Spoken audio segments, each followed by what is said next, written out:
Hi everybody, this is Bryce, and I'm here today with Larry Sue, and we're just going to have a conversation about handbells. So how long have you been ringing bells? I started rigging in 1987, so it's been 25 years now. I went to a choral music conference and they had a handbell track, and I decided to take it for kicks. Got G3 the first time I rang, and we played the Griffin Passacaglia with 22 people and got hooked. The next year after that I asked him to sub at Valley Ringers with Dave Reuter at Valley Church Cupertino. And he said, well, you know, we probably won't call you too much. And he called me practically every week for the rest of the season. So that next fall, in 1989, I decided that since he was going to call me a lot, that I'd just show up and be a full member. Cool.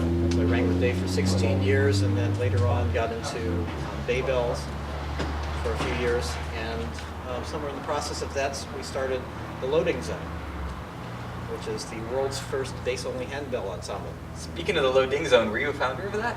I was Lisa Arnold likes to describe me as the conceptual originator or something like that, and my official title is the artistic figurehead. Okay. So speaking of the Loading Zone, that's a very non-traditional handbell ensemble. Have you done any other non-traditional handbell work? Well, the most non-traditional that I'm doing right now is with my wife Carla. We're doing 8-bell duets and trying to get stuff that stretches the envelope more than some of the 8-bell music, which has been around for a while. So more like not level 1, not level 2, but probably level 3 to 4 sort of things, where they're more full-length concert pieces of 3 to 4 minutes. Cool. There's not many of those out there. We haven't found any yet. There are a few. Ben Roundtree's written some, and there are a few other ones, but not very many. Cool. So where do you see handbells going from here into the future, since you're kind of working on some more progressive 8-bell work and a bass bell ensemble? I think it depends on where you are. The reason is that, for instance, in England, it's harder to get people together. They live in small towns and clusters of small population, and they're separated by roads which are kind of long and skinny, and so there's a reluctance to travel those roads, among other things. So getting people together for a festival like it is in America is a little tougher. Some of them will do it, but not quite as many as here.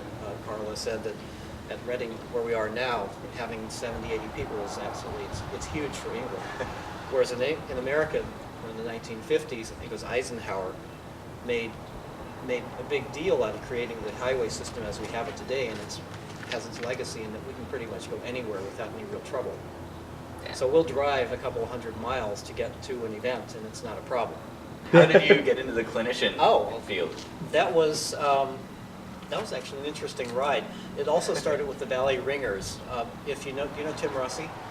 I've heard of him. Tim and I became the bass tandem with Valley Ringers under Dave Reuter's direction. And then my second year with the group, he picked up and went to Sonos. So my assignment for the next year was play CD4 and any of the optionals you can get. So whenever Dave started the first spring rings in Cupertino, he started asking me to teach the bass class. And then at some point I'd taught lots of bass classes, and he started asking me to teach other things like assignments, and I got to teach solo ringing and stopped sounds and any number of other classes. So as the experience builds, people start getting an idea that maybe they can have you teach other things too. We're starting to take the 8-bell duets, and we're starting to be able to sell them. We put 3 of them on the website just recently, and so you can access them. When you go to the page, you can have a video there, so you can actually see it being played. And there's You have a website? Yes. What is it? www.courageous.com. For those of you who are the phonetic alphabet people, Charlie, Hotel, Oscar, Romeo, Alpha, Echo, Golf, Uniform, Sierra. Where'd that word come from? It actually means the leader of a tribal dance. And the reason I know the word is only because it came up as one of the words in one of the questions on the California test of mental maturity. A curious place to get something. Yeah.